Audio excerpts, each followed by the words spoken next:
há a chance da Rússia apelar, né, com armas muito mais potentes, fazendo com que a Ucrânia mude de estratégia, né? A Ucrânia está com uma confiança, um momento muito bom, né? Conseguiu repelir as forças da Rússia da invasão de Kiev, aí fazendo com que esse uso de armas mais potentes faça com que a Ucrânia aceite algum tipo de trégua e cessar-fogo. Ok, então seria um cenário de piora no curto prazo, aí, de aumento de tensões, caso isso aconteça, para ficar bem claro para todos.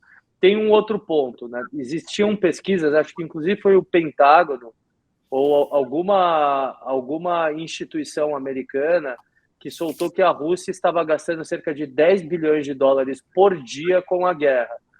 A Rússia não tem dinheiro infinito, inclusive cerca de metade das reservas da Rússia foram congeladas e confiscadas por países do G7, né? Os países do Ocidente, tá? Os países desenvolvidos fora aí do eixo da Rússia e China.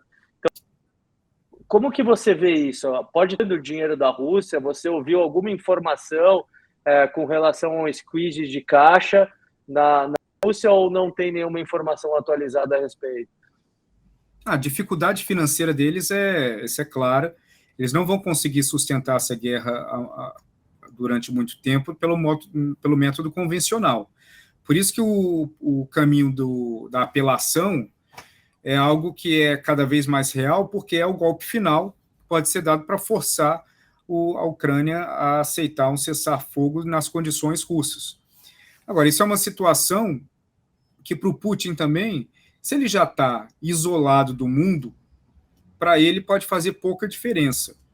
A dúvida ali, e uma coisa que é importante ressaltar, é que as conversas entre os dois lados, elas não são unicamente as conversas que são públicas. Na verdade, as conversas que são públicas, elas são a minoria no volume de conversas que existem. Existem diálogos diários entre oficiais de inteligência dos dois lados, entre membros do governo dos dois lados, entre membros da sociedade civil legitimados pelos seus governos a negociar dos dois lados, negociações que acontecem em Berna, em Genebra, em Lisboa, em Reykjavik, diariamente.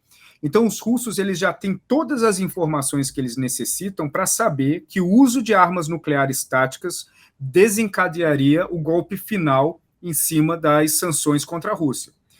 E, ao mesmo tempo, a Europa sabe, e os Estados Unidos, de que desencadeando essa ação final de sanções, bloqueando tudo, gás, petróleo, fertilizantes, tudo da Rússia, traria um impacto extremamente negativo para a economia desses países.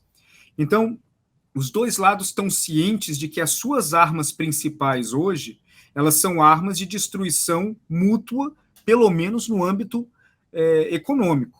Agora, como eu falei da última vez, a métrica econômica não é a métrica máxima do Putin. É a métrica máxima hoje de vários países europeus e dos Estados Unidos, mas não é a métrica máxima do Putin. Por isso que uma análise psicológica ela tende a ser mais precisa do que uma análise política nesse momento, porque o Putin ele tem que fazer uma decisão em cima dessas informações que ele tem, de sacrificar o ambiente econômico ao extremo, a capacidade financeira ao extremo, para garantir algo que o coloque no panteão de líderes russos que conseguiram ampliar o território russo ou garantir a posição da Rússia como uma grande potência militar no mundo. Ele hoje está numa posição de desvantagem em relação ao que ele estava um dia antes da invasão.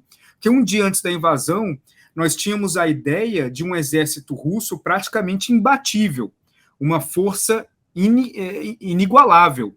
E com o passar do tempo, nós estamos entendendo que não é bem assim. E isso piorou a imagem e a percepção do Putin domesticamente também.